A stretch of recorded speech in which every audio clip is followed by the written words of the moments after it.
Welcome to China in Focus. I'm Tiffany Meyer. Our top story. President Trump vows to impose tariffs on China, Canada, and Mexico, ranging from 10% to 25%, and they could take effect as soon as next week.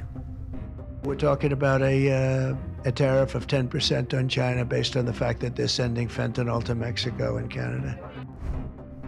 How do small business owners in America see President Trump's planned China tariffs? A furniture maker responds. President Trump pledging $500 billion to help the U.S. compete with China on artificial intelligence. Details on where the money will go. And a wording variation in a statement from Beijing sparking the question, is now Secretary of State Marco Rubio still banned from traveling to China?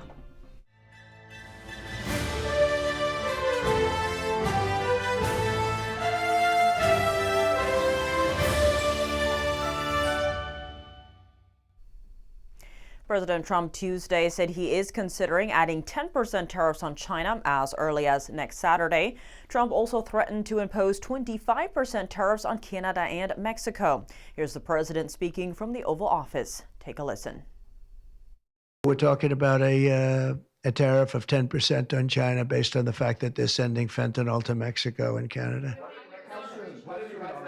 How soon on those tariffs? Probably February 1st is the date we're looking at. Trump also took it a step further, saying he could impose tariffs at Chinese goods at 100%. That's if Beijing doesn't agree to a deal that would give the United States at least half of TikTok's ownership. The move aims to balance national security concerns around data privacy with the app's vast popularity in the States. Beijing responded to Trump's threats hours later, with a Chinese Foreign Ministry spokesman saying, quote, "There is no winner in a trade war or tariff war." Besides China, President Trump also threatened 25% tariffs for both Mexico and Canada on Monday. He has criticized the two countries for not restricting the flow of fentanyl and illegal immigrants into the U.S. Here's how Canada's outgoing Prime Minister, Justin Trudeau, and Mexican President Claudia Sheinbaum responded. And our focus is remaining calm, remaining strong, and responding as necessary to actions by the United States. And we stand at the ready to work with the United States to create a booming and secure North American economy. The alternative for them would be more resources from Russia, China, or Venezuela. Canada is a safe, secure, and reliable partner in an uncertain world. It is important to always keep a cool head and refer to the signed decrees beyond the discourse itself. Peter Navarro, Trump's senior advisor for trade and manufacturing, said Wednesday morning that the Trump team's expectations for tariffs go beyond solving crisis.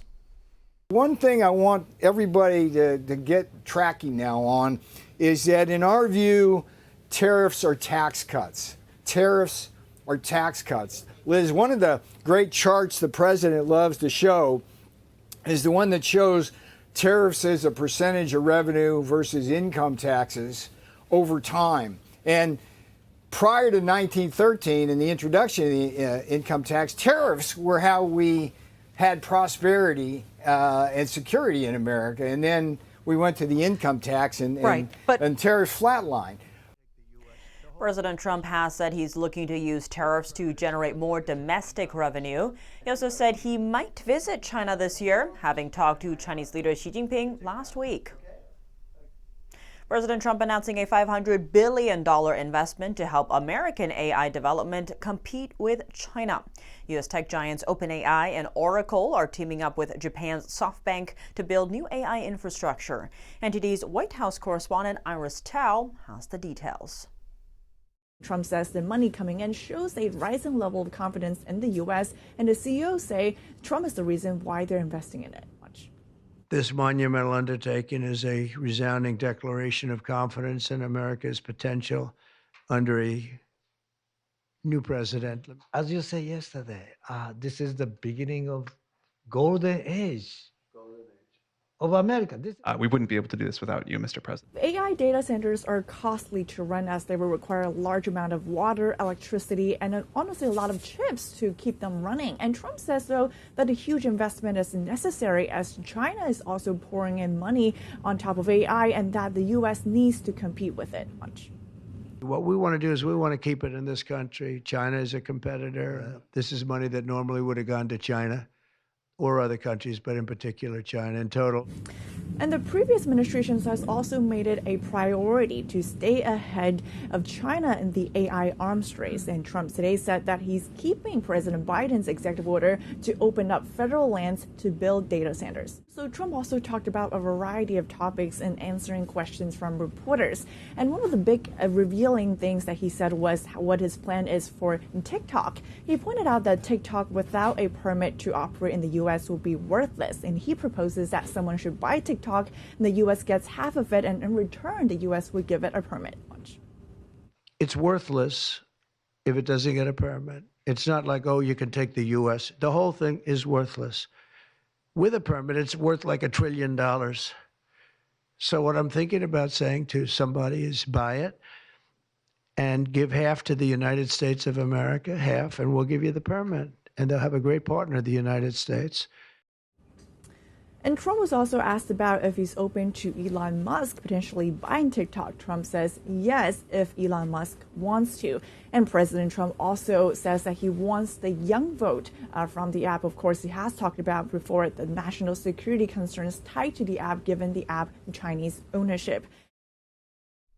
To tackle the deadly fentanyl crisis in America, President Trump reiterated that Chinese Communist Party leader Xi Jinping must work with him. Fentanyl killed over 74,000 Americans in 2023. Here's Trump's remarks from a presser after the first full day of being the U.S. president. Watch. I mean, I've seen mothers that thought they'd heal. They never heal. They say it gets worse with time. It gets worse with time. They lose their boy, they lose their baby, they lose their young daughter to fentanyl poisoning. Trump said he struck a deal with Xi during his first term in office, where Xi said he would enforce the country's highest punishment, the death penalty, to crack down on Chinese drug dealers. But that never happened. And Trump says that's because former President Biden failed to follow up with China on the agreement. Trump says he now looks to motivate China to bring the deal back. Before he returned to the White House, Trump again discussed the fentanyl issue with Xi over the phone. The question remains, where does the Chinese Communist Party truly stand on fentanyl? Last year, an investigation by the House Select Committee on the Chinese Communist Party found Beijing had been subsidizing exports of fentanyl precursors with grants and tax rebates. Those raw materials were then sent to Mexican cartels for further production before making their way into the U.S. Is Secretary of State Marco Rubio still under Chinese sanctions? That's a question that Beijing's foreign ministry was asked on Wednesday. Here's more. China recently changed the official translation of Rubio's surname, making some wonder if that indicates he's no longer sanctioned. Beijing slapped sanctions on Rubio over his support of human rights in China back when he was a senator. This would make him the first sitting U.S. Secretary of State banned from traveling to China. A spokesperson from the Chinese Foreign Ministry said she would look into the name change. She said Chinese sanctions targeted actions that harmed China's legitimate rights and interests. As for Rubio, he met with foreign ministers from the Quad on his first day on the job. The Quad is a strategic forum consisting of the U.S., India, Japan, and Australia. They share concerns about their common adversary, China. Analysts said the meeting is designed to signal that countering Beijing is a top priority for President Trump. Coming up, how could Trump's upcoming China tariff impact small American business owners who import from China? We have reactions from one of them. President Trump urges the European Union to buy more American goods or face tariffs. The EU leader responds. And how big a risk is doing business inside China with the regime's history of banning people from leaving at will? John Pelson, author of Wireless Wars, weighs in after the break. And I know people, American businessmen doing business in China that abruptly had their passports and phones and everything else seized and could not leave the country. Welcome back to China in Focus. I'm Tiffany Meyer. Trade tensions between the world's two biggest economies on the rise.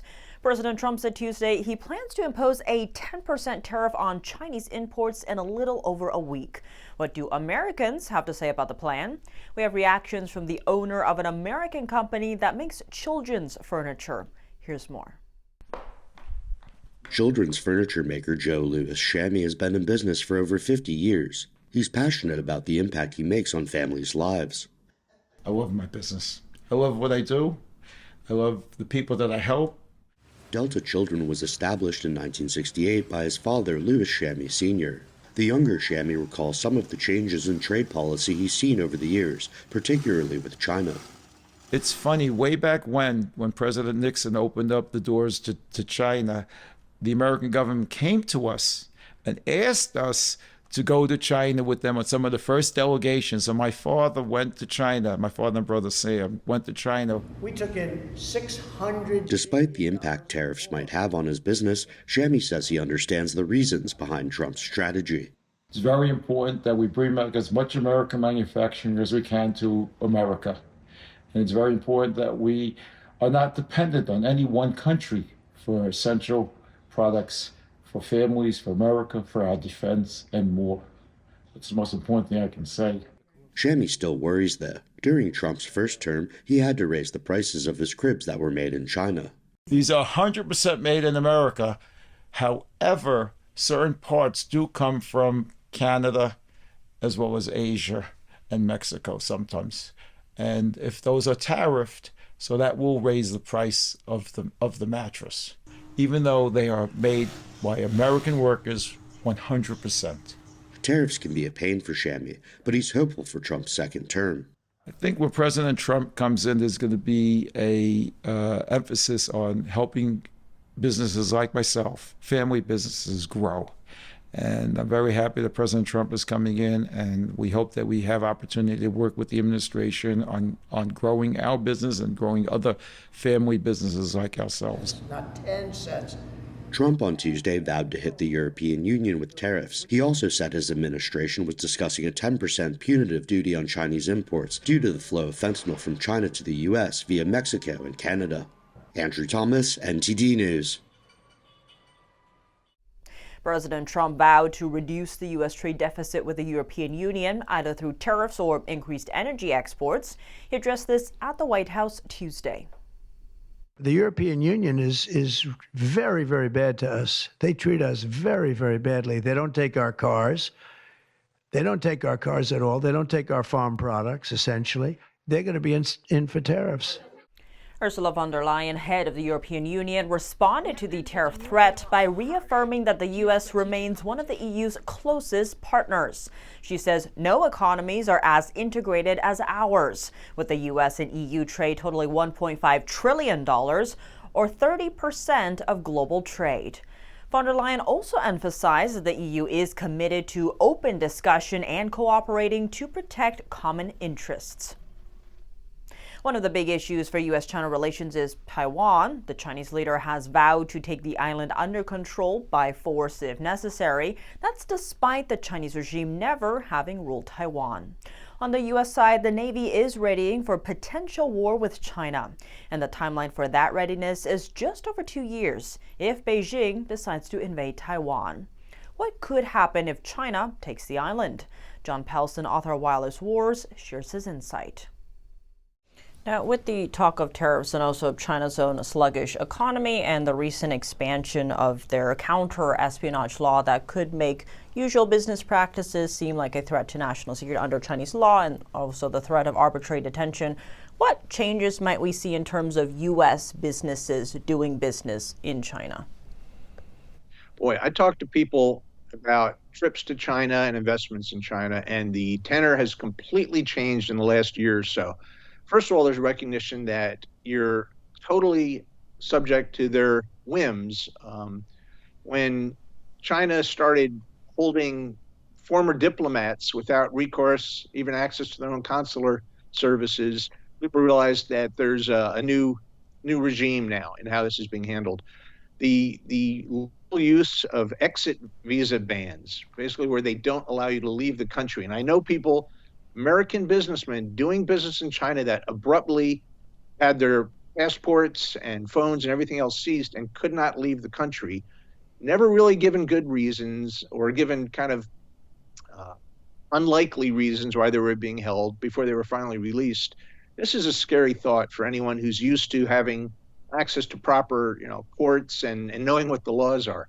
So I think people are worried about traveling to China. And when you look at what investors need, which is access to information and transparency, they're not getting that either. So making investments in China where they can't travel there themselves, they can't count on due diligence firms to read back to them what's going on there, this is going to be very destructive for the Chinese economy. It's going to hurt them more than it's going to hurt anyone else, because Americans, Europeans will look to other markets, but no one's going to want to come into China and bring in foreign direct investment. Now, recently in the headlines, we saw a lot of reports about Chinese state-backed hackers infiltrating critical U.S. infrastructure, as well as major telecom networks like AT&T and Verizon. Now, given your own research into Huawei, Chinese telecom giant Huawei, in your book, Wireless Wars, that I see behind you there, what is your view on these hacks? And then also, what do you see going forward under a second Trump administration when it comes to these cyber attacks? Well, one of the things I talked about in Wireless Wars is that if you deploy equipment into a country anywhere, you never really take your hands off that network equipment. So you're doing software patches and upgrades, you're monitoring and managing traffic flows, and that means whoever made that stuff has insight about the communications going on in the network. And don't think just because you're using end-to-end encrypted app, whether it's Apple-based or Signal or WhatsApp, don't think that makes you safe. What that just does is it protects the content of your communication, but where you are, who you're talking to, the nature of the call, whether it's video or audio or text, it's still being managed or monitored by whoever controls that app and whoever controls that equipment. So this is a real worry for anyone that's holding Chinese equipment. Chinese regime leader Xi Jinping has vowed to take Taiwan by force if necessary. Often the year floated is 2027, which is during this second Trump administration. What do you anticipate in terms of Taiwan? Any changes from the U.S. side? Yeah, I don't think Trump is likely to take Greenland by force. I don't think Xi is likely to take Taiwan by force, at least if he's getting good advice. Here's the worry. If Taiwan were to fall through military action by China, even if they could pull it off, which any scenario, any of the war games that I've seen show this being a very ugly situation for both China and for the defenders of Taiwan. Huge losses on both sides under most scenarios. And even if you look at China prevailing in that, which is certainly the outcome in some of these analyses, that doesn't mean they've won. In fact, I think it would be catastrophic for China and for the rest of the world. And just give an example of that. Take TSMC, the great crown jewel of Taiwan that makes the most advanced chips in the world. If China were to take it by force, it's not like taking a gold mine where suddenly they have the gold and they've got this wealth. It's by taking it, they break it. Once China owned and controlled TSMC, the Netherlands, Germany, South Korea, the U.S. would stop sending all the inputs that make TSMC work. The lithography machines, the software code, the blanks, the disks, everything that TSMC turns into, its 4 nanometer chips is based on a trusted ecosystem that Taiwan is at the center of. People send their equipment and their software and their IP there knowing that it's not going to get stolen, not going to be reverse engineered.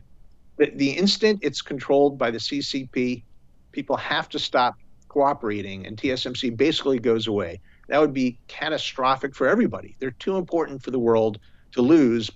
Hopefully, Xi understands this and he's not living in an echo chamber where his advisors say we can take Taiwan easily and it'll be great. The world will bow down and we'll own TSMC going forward and we'll be the chip leader. That's not the outcome. I'm just hopeful that his people are telling him that's not how this would end. John Pelson, thank you so much for your time. Thanks, Tiffany. That's all for today's China in Focus. I'm Tiffany Meyer. If you have any feedback on the show or have something you'd like to see us cover, send us an email at chinainfocusntd.com. We'd love to hear from you. For round-the-clock original news coverage, visit us at ntd.com or download our NTD app. Thanks for watching. See you tomorrow.